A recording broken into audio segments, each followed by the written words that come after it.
Welcome to Down to Dunk. I'm your host, Andrew Schlecht. This podcast is brought to you by DirecTV Stream. Get your TV together for the best live on demand. Learn more at directtv.com. With me, as always, on Wednesdays, my good friend Alex Spears. Alex, what's up? What's up, Andrew? We're almost wearing the same color. Look at us. And the same hat? Yeah, we are wearing the same hat. Wow. We're Wow. the same. We need to put my glasses on real quick. Hold on. Yeah, get those glasses on. Let's see those There specs. we go. Wow. We're now, I Cool. feel like I'm looking at two of myself. Before we get started, we're going to start doing division previews every Wednesday up until the start of the season, which is really not that far away. We're not that far away from training camp and media day and all that fun stuff. But I did want to say congratulations to Royce Young on getting hired by the Oklahoma City Thunder. It's pretty crazy to think about when you just kind of think about his journey from starting a blog back whenever the Thunder got here all the way to being hired by the team. Huge congrats to him. Royce and I have gotten to know each other through the years, and we've worked together on obviously the OKC Dream Team, and it's been amazing getting to know him. He's a great person. He deserves everything he's getting with the Thunder and that job. So huge congrats and a thank you to him, because he's a big reason why this show has gotten to where it is, because he gave us a shot to be on Daily Thunder back in the day and was always supportive. And then, eventually we got to work together. So thankful for him, thankful for, his part in this show, and, just continued success to Royce Young and his family. So super excited for him. And now you have a mole in the organization. Can feed right. you information. Can't wait. I can't wait. Get ready for some crazy scoops. I'm calling him every day. Give me a scoop, Royce. Give me a scoop. Where's the scoop? Oh, man. So let's talk about the Central Division, Al. What we got first? I started with the Central Division because historically, it is the most boring division. So I was like, let's get Central Division out of the way so I don't have to think about it anymore. But I will say, you look over these teams this year, and there's some interesting stuff going on in the Central Division. So maybe it won't be as boring as I thought. Yeah. There's some entertaining teams here. Well, I don't know if they're entertaining, but they did some things. So let's start off, though, with an easy one. The Milwaukee Bucks won the championship. They're over-under for next year, 54.5. Look back, in 2020, they went 46-26, which is an 82-game pace of 52 wins. So if you want to pick the over, you want them to win about 3 more games than they won last season. Last year, they were the 5th-ranked offense, the 9th-ranked defense, so top 10 in both. They brought in George Hill, Grayson Allen, Semi Ojeleye, and Rodney Hood. And then PJ Tucker went to the Heat, and Bryn Forbes went to the Spurs. They brought in some theoretical guys, Andrew. I feel like Semi Ojeleye and Rodney Hood are 2 classic theoretical guys. Like, you see those names, you're like, okay, I could see that working. Right. And even George Hill, I thought I knew who George Hill was last year, especially on the Thunder, and then he went to the Sixers, and it was kind of like, is George Hill done? Like, what is this? You kind of feel better about him going back because he was on the Bucks previously. It should be a smoother fit than it was in Philly, but it's an interesting exchange of players. Yeah, Grayson Allen. I think that's interesting. Grayson Allen helps. Grayson Allen will help. Getting DiVincenzo back will help, and I think just there's a confidence that comes in winning the title. If they come back, like, there's no worries. And you have Drew Holiday for a whole nother season with this team. I think I would bet the over. Like, I would absolutely take the over. I don't, in fact, lock it in, baby. Just go ahead and lock the over in. I was going to say, since we're doing it for each division at a time, I was going to request that you make one lock per division. Yeah. So you're locking the over. This might be my only lock, or the one that I'm most confident in. Yeah, I just think Giannis is on top of the world right now. I think this team, adding scoring in Grayson Allen, and if Rodney Hood can give you anything, that's great. I'm not really counting on Semi Ojeleye to be much, but that's a good way to say it. There are those guys where it's like, if they can give you anything, guys, and they usually give you nothing, but if they could give you literally anything, it'd be pretty cool. Yeah. I mean, when was the last time you heard from Rodney Hood? It's been a minute. I feel like back in Portland days before he got injured. Yeah. So hopefully he's healthy and can contribute. But if not, I mean, this is their rotation is like their starting lineup, which was Holiday, DiVincenzo, Middleton, Giannis, and Brook Lopez. And then their three key guys off the bench will be Connaughton, Bobby Portis, Grayson Allen. And then it's of the rest of the guys, the 9 through 13 spot or whatever it's going to be. Can you get one of those guys to pop? Can it be George Hill, Rodney Hood, Semi Ojeleye? Like, who can it be? And if you can get one of those guys to pop, then, you're in the money. Yeah, because if you could swap Bryn Forbes' minutes with the idea of George Hill, like, it's so much better, because George Hill's a really good shooter as well. I mean, he's been shooting over 40% for multiple seasons, but he plays defense, unlike Bryn Forbes. I mean, that was the whole conversation in the playoffs. It's like, can you really play Bryn Forbes right now? So I get it. And the other argument you can make is that last year they were trying out so many things during the regular season.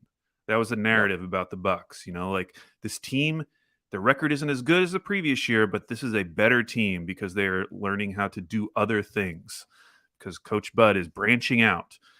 So to ask them now that they're kind of like secure with themselves to only have to win 3 more games, it is pretty appealing. I'm not going to lock it in, though. I am also going over, but I'm not locking it in. Okay. Who's the NBA smart guy on this team? NBA smart guy on this team. Is it DiVincenzo still? It might be. It might be overrating the impact of DiVincenzo coming back. Like, obviously, it's a big deal, but taking it a step further, like DiVincenzo, he's the reason they're going to repeat. He's the reason they're going to repeat, Andrew. I just remember whenever the trade didn't go through for Bogdanovich, they were like, you know what? It's okay. They've got DiVincenzo. It's like, they've got DiVincenzo. Really? That's right. Man, can you imagine if they'd gotten Bogdanovich? I can imagine it. It would be good. It would have been awesome. Cool. Jeez. Good. I could see Grayson Allen being an NBA smart guy, even though Grayson Allen kind of has a bad rap from everything that happened to Duke, but yeah, he's become a functional NBA player in a way that I didn't necessarily think he would. Yeah, I mean, he's just kind of a guy, though. He's a guy, though. That's the point. He's a guy. Yeah, I think he is. I think he'll play a lot, and I think he'll help them. Yeah, maybe he is a smart guy then. Don't you feel like Semi is like, he hasn't reached guy status yet? He's still like theoretical guy status. No, he's psycho fan status, where it's like only the psycho fans believe in Shemi at this point. And he's one of those guys that like just looks like he should be good because he's just like built. Yes. Yeah. He's a monster, but okay, it has not translated. We're both over on the Bucks. Over on the Bucks. Over. Yes. Hey, if you're watching on YouTube, let us know in the comments if you disagree at any point. Maybe you take the under and tell us why, and maybe I'll bring it up if I remember to look back at the comments. Okay, number 2, Indiana Pacers. They're over under this year, 42.5. Last year they were 34-38, an 82-game pace of 39 wins. So again, you just need them to win 3 more games than they won last season. They were the 14th ranked offense, 14th ranked defense, the definition of mediocrity. And of course it is. It's the Pacers, Andrew. It's your favorite team. Incoming, Chris Duarte, Isaiah Jackson, Torrey Craig. Outgoing, Doug McDermott, and TJ Warren, although he didn't even play last year. But the report came out. Indefinite return. His foot is not healing as expected. One big change they did have, though, is that they fired first-year coach Nate Bjorkgren, and they brought in Rick Carlisle. Rick What an Carlisle. upgrade. What an outrageous upgrade. It is. Like, how could they not win 3 more games with Rick Carlisle? They've got to get better. It's basically the same team, unless they have plans to trade one of their big guys at some point. But they're still going into the season with Brogdon, Karis LeVert, Sabonis, Miles Turner, Goga, TJ. Yeah. Yeah, I mean, I think they're going to be a solid team. I mean, I don't think they're going to do anything crazy, but I think they'll be solid. I think Duarte will help them. I think Torrey Craig will help them. The injury stuff last season hurt them, and then obviously the coaching debacle that was all of last year was not great. So, yeah, I don't know that I'd lock it in, but I would definitely give them an over as well. I just think that this will work. I think Sabonis wins games. I think Malcolm Brogdon wins games. And, I think that they're going to be a middle of the road Eastern Conference playoff team. I wouldn't be surprised if they're the 6th seed. I'm looking up. So last year, their over-under was 39.5. Oh, but they only won 34 games. Oh, never mind. Yeah. Because I was last year was brutal for them, really brutal. In my head, I kind of think of the Pacers as a team that always exceeds expectations, just because they are from the outside so uninteresting, kind of, and so people don't think of them like when people want to rank their 8 playoff teams for the East. It's way more fun to say like the Bulls are going to make it or the Hornets are going to make it than slotting in the Pacers as like the 7th or 8th seed. Even though it seems way more likely that the Pacers will be like a solid playoff team than any of these other kind of lower Eastern Conference teams. Yeah. No, I agree. I think they're going to be good, especially with the coaching change. I think that changes lots of things for them. So, yeah, I mean, they were in the play-in last year. I think they could end up doing better than that. The Knicks were 41-31 last year. I mean, I wouldn't be surprised to see them in that kind of range, 10 games above 500. Like, that wouldn't shock me. I just think that they've got a solid rotation and they have good, great coaching now. So, and yeah, I mean, they were only 5 games below their projected win-loss with maybe one of the worst coaches in the league last year. So I think the worst coaches, and if they played 72 games last year, the number of guys on the team who missed at least 10 games, Sabonis, Brogdon, Miles Turner, Jeremy Lamb, Karis LeVert, obviously that was because of a trade. He only played half the season, but their entire core essentially, other than TJ McConnell and Justin Holiday, missed significant time. Yeah. So I'm going over as well. Yeah. The only issue I see in their rotation is that they don't have like Torrey Craig is their only big wing defender. And Torrey Craig is not a 30-minute a night guy.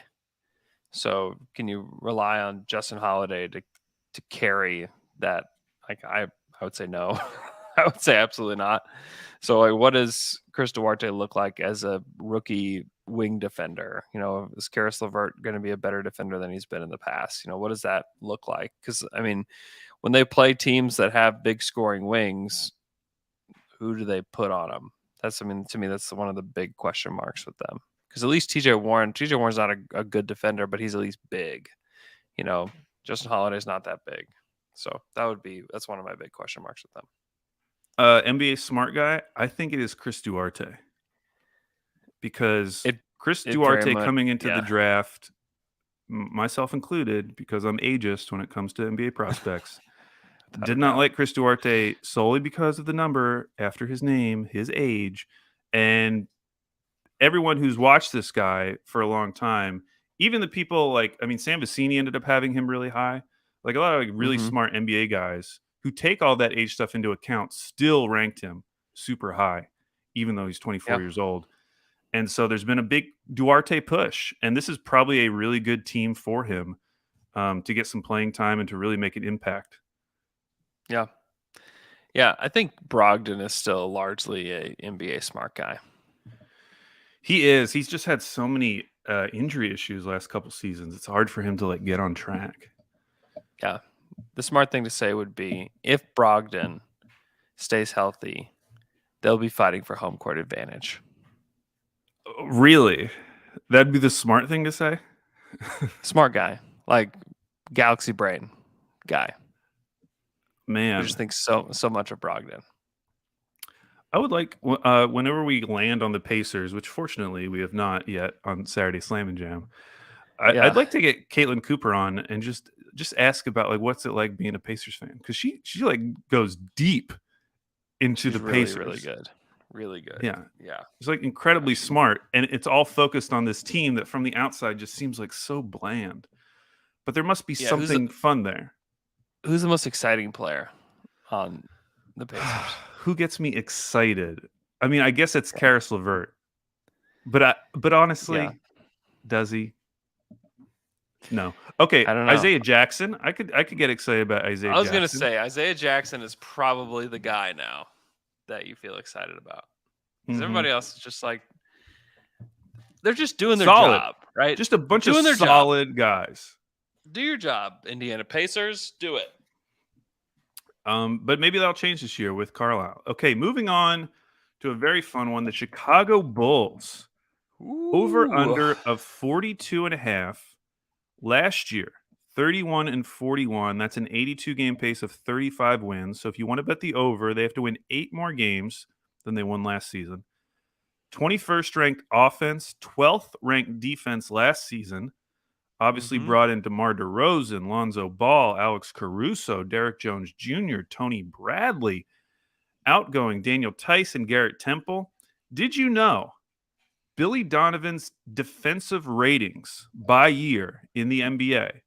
11th, 10th, 9th, 4th, 7th, 12th. Last year was the worst his defense has ever been, and that was 12th. He's always had a top 12 defense in 6 years. Do you think that continues, Andrew? First question this season. They're really putting it to the test, aren't they? Yeah, they are. A full season of Vucevic, DeRozan, LaVine, and I mean, who knows? Like the LaVine we saw at the Olympics was a pretty good defender. We haven't seen that LaVine in the NBA yet. And maybe he's allowed to do that because DeRozan takes some of that offensive pressure off him. Because Lonzo Ball is a good defender. Alex Caruso is a good defender. Derek Jones Jr. can do some things. Tony Bradley is a good defender. So it's possible. Is he not? What if he's not? Bradley? What else is he? There has to be some reason he's sticking in the NBA, Andrew. He's efficient. That is true. He's efficient. That's probably the thing. And he's a decent rebounder. Stanley Johnson? You buying the Stanley Johnson hype? No, I actually did not know that he was on this team. He's on the team. Signed him, I think, yesterday or the day before. Yeah. It's Did you like him going into that draft? Stanley Johnson? Yeah. That was before the time where I was I was paying attention to the draft, but I was really just reading stuff. So definitely a cop out. I didn't really know what to think of him at the time. It was it was the battle between he and Justice Winslow, who's going to be better, was the kind of the thought at the time. And it turns out the answer was no on both. Turns out everyone in that range was not good. From Mario Hezonja at 5, Willie Cauley-Stein, Moutier, Stanley Johnson, Frank Kaminsky, Justice Winslow, and then you get to Miles Turner. Yeah, and then Booker's 2 picks later. Yeah. It's crazy. It's crazy. Oh, man, yeah. I'd like to believe this team is going to be good. It is just the fit of DeRozan. I'd almost just rather have some kind of 3-and-D player at that spot where you just basically have LaVine and Vucevic, who are the engines of your offense. You have connective tissue players in Patrick Williams, Lonzo Ball, and then that other player be that too. But the fact that DeRozan's there, it just kind of confuses me a little bit as to what they're going to be. And the fact that he doesn't play defense is another huge issue for the Bulls. They're just, now they've with adding him, you put yourself in a position where you just have to outscore people, and like that's what you got to do. Yeah, because last year on the Spurs, I mean, he got a lot of time, and actually the last 2 years, he got a lot of time at power forward, Yeah, which they could kind of get away with because they had defensive centers. A front line of DeMar DeRozan and Vooch, as cool as that might be offensively, like that sounds like a recipe for disaster defensively.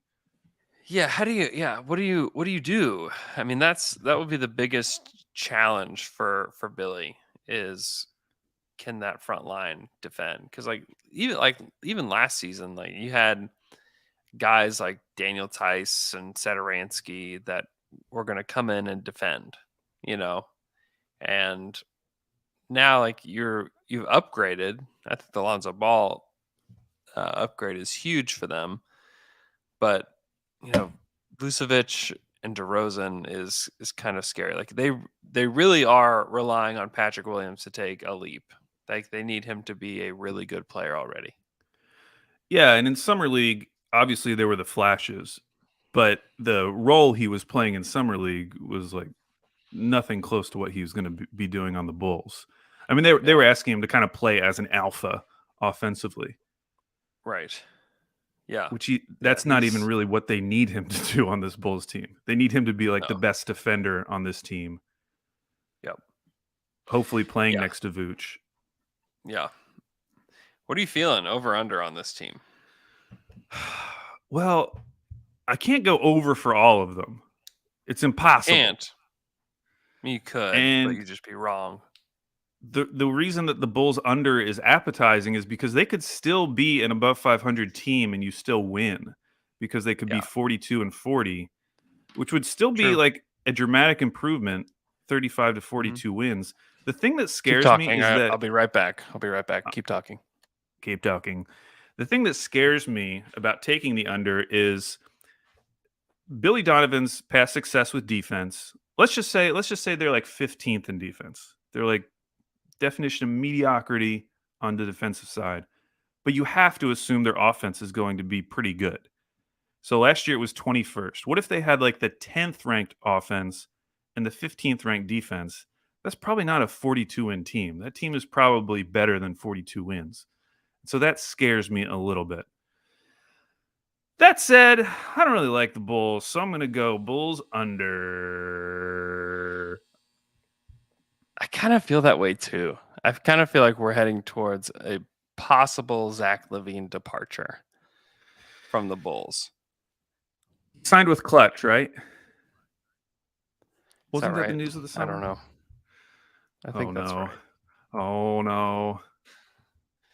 Our whole podcast is falling apart. Oh, yeah, geez. I think that's right. Yeah. LeBron James welcomes Zach LaVine to Clutch Sports August 31st. Yes, interesting. Yeah. I mean, it would not surprise me if he were to leave Chicago. Just because, I mean, what's the path to contention for them? I mean, they're very similar to the Knicks in that sense, where for that fan base, making the playoffs and having like a decent playoff showing would be huge. That would be like a game changer for them because they've been watching such bad basketball for so long. Yeah. So I understand from the outside that's how we feel. It's like, where are you really going? Do you hear my?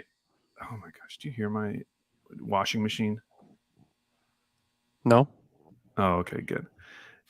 It is so annoying. It beeps. It screams at you for 10 seconds when it's done, and then 30 seconds later it does it again. And I was trying to talk over it, just wrestling with my dishwasher. Okay, they've missed the playoffs in 4 years, 5 of the last 6 years. So, like, I agree with you. I don't really feel like they're going anywhere really.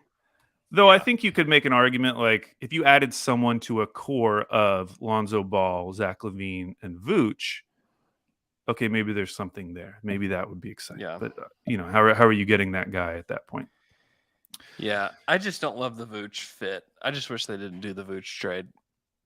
Yeah, I kind of wish he's a good player, but I just don't know if Vooch is your second best player, where are you going? It's so interesting how there are very smart guys. Like Kevin Pelton is one who like love Nikola Vucevic Yeah. and talk about how like amazing his statistical profile is, which I'm Mm-hmm. sure it is. But like, does anyone really feel like that strongly about Vooch as like a core, like you said, first or second best player on like a contending team? Does anyone really believe that? I don't know how you could. I really don't know how you could. Like, I feel like maybe his ultimate destiny, because like he's already 30. Yeah, You know, like his ultimate destiny could just be like ending up on a team like Brooke Lopez did with the Bucks. You know, where he's like your third or fourth guy. Then it's like, okay, like I could foresee a path then. But if he's one of your main guys, I'm just like, I don't know. I don't know. Especially at his age. I don't know. I'm just not with it. I'm just not kind with of it. kind of surprising he's only made 2 All-Star games. Vooch. Yeah. I don't know. I don't know. NBA I don't smart know. guy. It's got I to be mean, Lonzo. yeah, I was gonna say Lonzo. I am on the Lonzo smart guy train. Yeah, yeah, me too. Lonzo is the guy you hear, and you said it earlier. Connective. You said connective tissue, but the idea of these connector players, I feel like Yeah, Lonzo is the reason that terminology has come into the NBA discussion.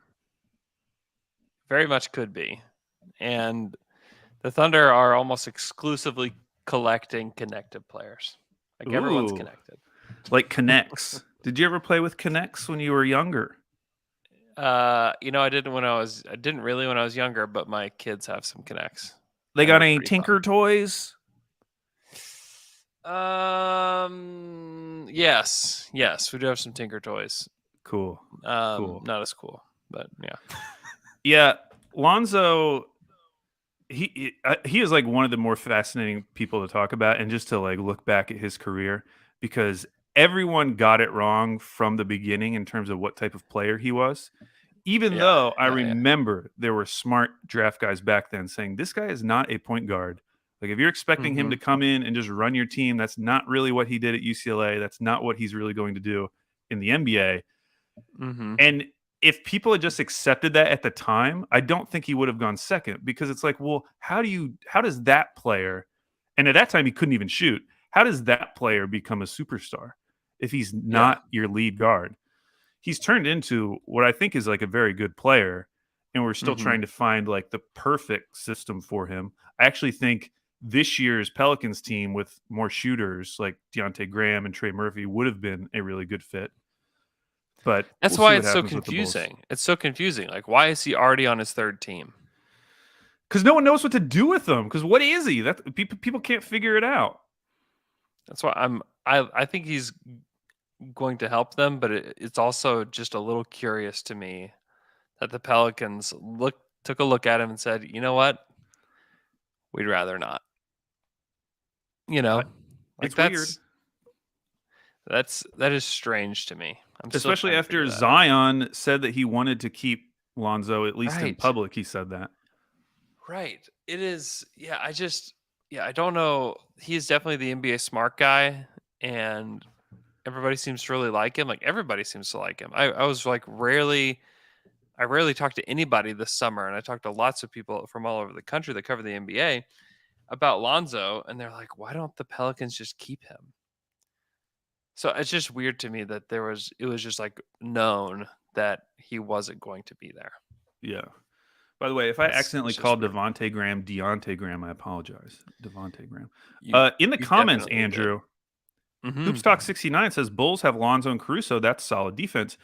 Which, when you were gone, when you abandoned me, I was bringing up the point Hmm. that, like, if you believe in this Billy Donovan defense thing, which he has done Hmm. consistently now for 6 years, and let's just say they're even like at 14th or 15th, even you, even me, who's a little low on the Bulls, do expect their offense to get better with the pieces they brought in. Wouldn't you say? It You'd be should. shocked if It they were the should. 21st ranked defense.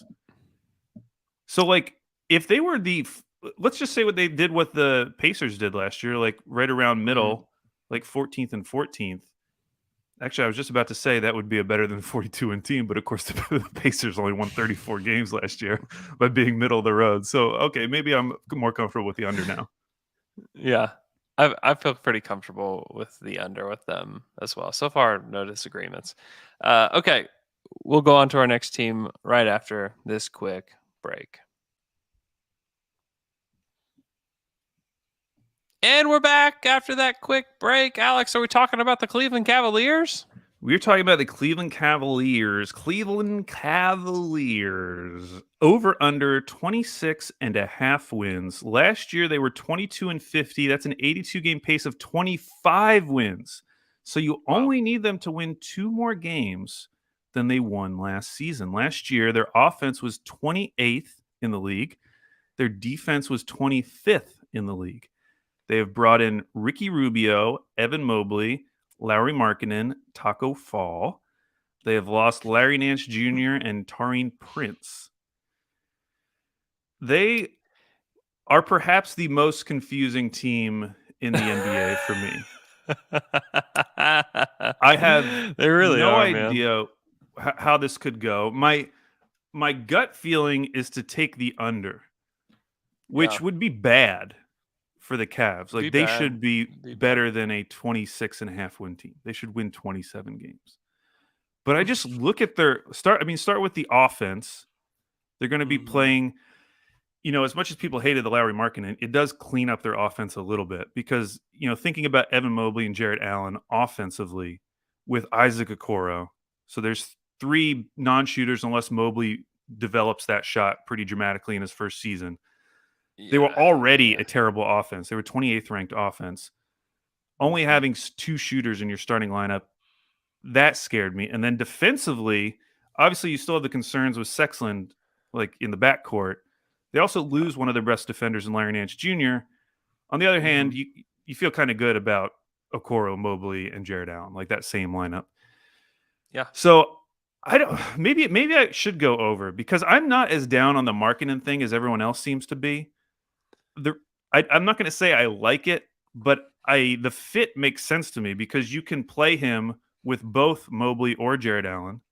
You can play with both of those guys as a power forward. And then you can play Mobley with Jarrett Allen, apparently, because that's what they wanted to do when they drafted him. So all those guys are interchangeable then. So you have, 96 minutes at the 2 forward spots. If you distributed that between those 3 guys, who else is deserving? You're going to say Kevin Love. I'm going to say I have a feeling they're not going to play Kevin Love at all this season. Yeah. No, I think, Kevin wants all of his money. He wants to be bought out, and he wants all of his money. That's where he's at. And so will he get it? I don't know. Is he going to play for this team? I don't know. If you're a Cavs fan, you kind of just hope he doesn't, right? And that you can just play those 3, like you said. And, Chetty Osman will take some minutes at the 3-4 as well for them. Who was terrible last year. Terrible. One of the Truly reasons that awful. they struggled. Yeah. He was on my fantasy team. That's why I'm getting so worked up about him. He shot 37.4% from the field. Wow. Shot just above 30% on 3-pointers, taking 5.5 per game. It was not a good season for Chetty.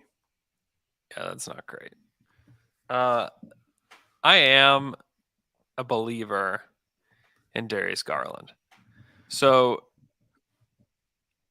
I feel decently comfortable with the over just because I believe in his development.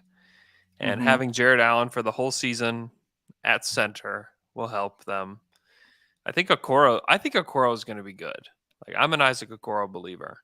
And offensively, he's got a ways to go. He's good in transition, but in the half court, what do you do with him?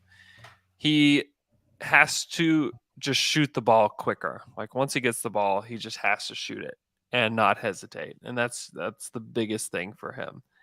At Summer League, his shot was still just incredibly flat. It didn't look very good. So I'm not counting on much shooting from him. But defensively, he's good.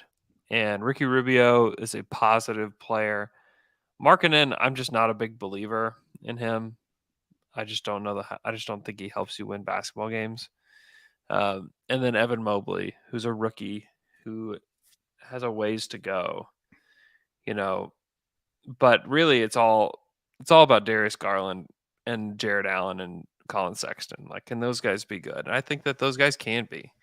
So we're not asking them to be a good team. You're just asking them to not be a bottom of the barrel team, right? And Yeah. I think that's possible with them. I would not lock it in at all. Wouldn't even approach locking it in. But I think that I would take the over. All right, you're taking the over. This is going to be our first disagreement. I'm going to stick to the under, and I'm going to predict JB Bickerstaff first coach fired. Ooh, okay. All right. In fact, let's see. Are there odds on that?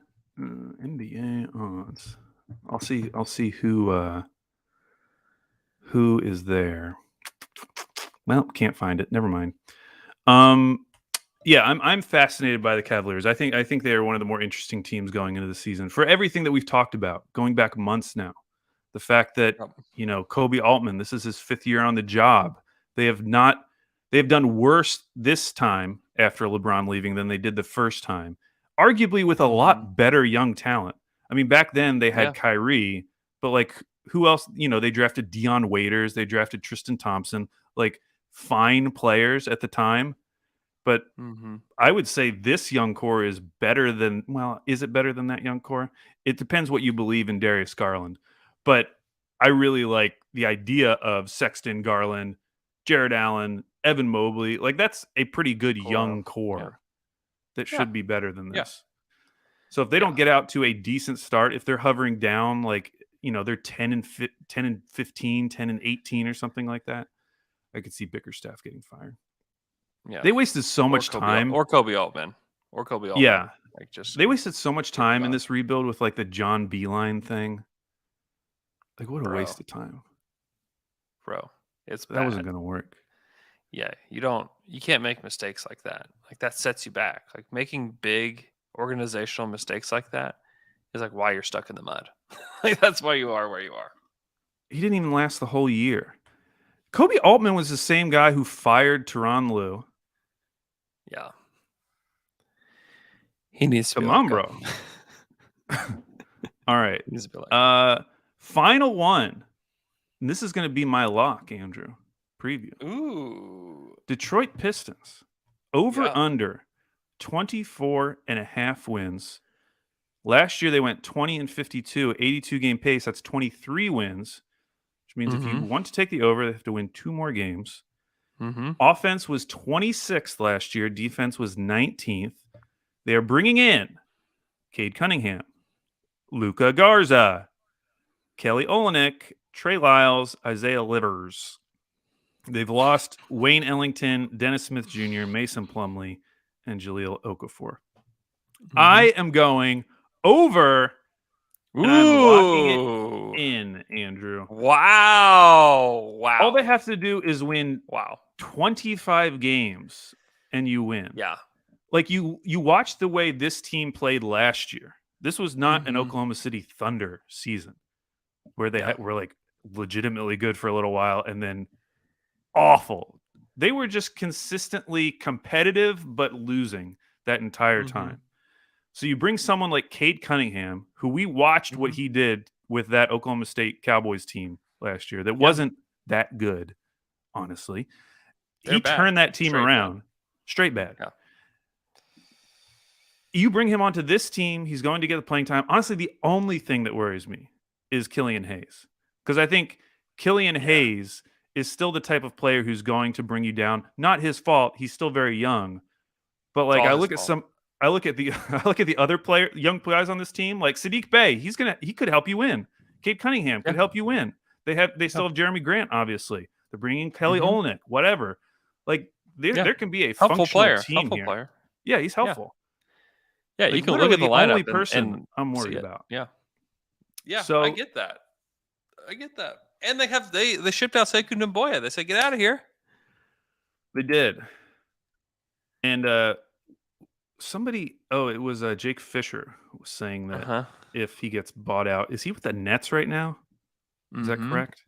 If he gets Mm-hmm. bought out, that there will be several tanking teams that would be interested. Oh, Interesting. Thunder? Interesting. Thunder? Muh. Bringing in DeBoya? Oh, Isaiah DeBoya Stewart, not a Thunder guy. DeBoya not a Thunder guy, by the way. not a Thunder guy. Why would you say that? He's long. He's big. He's old age Thunder. He's probably not He skilled, is he? he's also old NBA Thunder. Sometimes I call it like old age, new age Thunder. It's really like old age NBA versus new age NBA to a degree, right? Yeah. Because like now, like it's such a skill based game. But back when the Thunder were competing for titles, it was like athleticism was like such a huge thing. And obviously that's still a thing. But now it's like, can a majority of your players shoot, pass, and dribble? Like that's what you need. And that's what teams are wanting moving forward. And Sega Naboya doesn't do any of those things. So we should not be excited for that one. We should not hype ourselves up the way we did with literally every other young player that became available this past summer. Oh, what if we traded for Colin Sexton? Oh, what if we got Larry Markkinen? You don't think Seku's the next one on that train? I mean, maybe they bring him in and put him in the G League and see what he can do. I mean, I would not be mad if they like renounced Josh Hall and signed DeBoya as a two-way player, Yeah. Like something like that would make sense to me. And then you see what you can do. And if he's just a two-way player, you can just cut him loose. In the chat, someone meant Fitness 2018.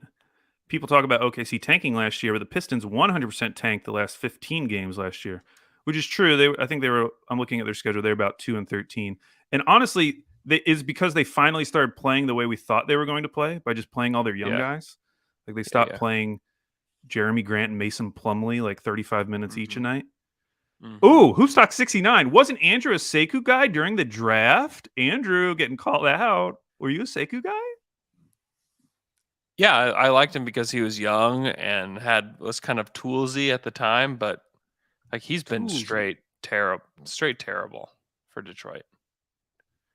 I mean, he hasn't really shown much at all. So yeah, I would have taken a swing at him in the draft.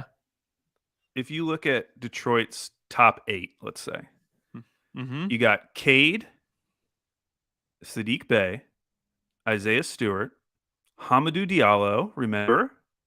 Yeah. Corey Joseph, Jeremy Grant, Kelly Olynyk. I guess they kind of need a center. I guess Isaiah Stewart can play some center. Yeah, Stewart and Olynyk. And Jeremy Grant, for that matter. Yeah. I don't know. I look at that lineup, and I feel like there's a decent mix of veterans and young guys that you feel are more trustable in terms of winning. Yeah. Yeah. That their path to being worse, though, Al, is playing Killian Hayes 35 minutes a game. Yeah. And that's why I said that's my biggest worry. Because, man, I did not like the way he looked in Summer League. No. He always has Summer flashes. League is any indication. He has flashes, but if Summer League is any indication, Cade Cunningham's going to let Killian Hayes have the ball. Dude, if Summer League is any indication, Cade Cunningham's going to average like 10 points a game because he won't demand the ball from Killian, who just dribbles. What does Killian do? He just dribbles so much. He's a dribbler. He's not even. I mean, like brutal. He has some very impressive passing. And he had some very impressive defensive moments, both last season and in the Summer League. I mean, who was it on the I feel like he shut down like Trey Mann or something. He made life very hard for whoever he matched up with in that first game. Mm-hmm. That said, I do not believe in him. Yeah, I'm not much of a believer either. But yeah, they've got some guys. So who's NBA smart guy? NBA smart guy. I don't think it's Diallo. I don't think it's Isaiah Stewart. I feel like NBA smart guys reluctantly became fans of Isaiah Stewart. I don't think it's Frank Jackson. I don't think it's Josh Jackson. No. Josh Jackson will probably play a lot for them. I mean, in the past, you could say Killian Hayes, but KOC, he's had some tweets saying he's out. He's out and about. I know. Yeah. So that really leaves, I guess it's Luka Garza. No, I think it's Sadiq. I think it's probably Sadiq Bey. What about deep cut Saban Lee? Yeah, I mean, maybe the smart thing would be like, you know what, Saban Lee has done enough to get minutes over Killian Hayes. Like, you have to be so smart to be able to say that. Wow. All I know about Saban Lee is that, when I watch people open basketball card packs, packs. Yeah. Every time they get Saban Lee, they're just disappointed because it's like you see the Pistons logo and you're like, okay, like maybe I'll get Sadiq, maybe I'll get Killian Hayes. Like, that's not the worst thing in the world. And then you get Saban Lee and you're like, all right, well, that's not fun. There's a few guys like that around the league that I only know from YouTubers being disappointed when they see them. Mm-hmm. That's really funny. Okay, so I'm going over on the lock.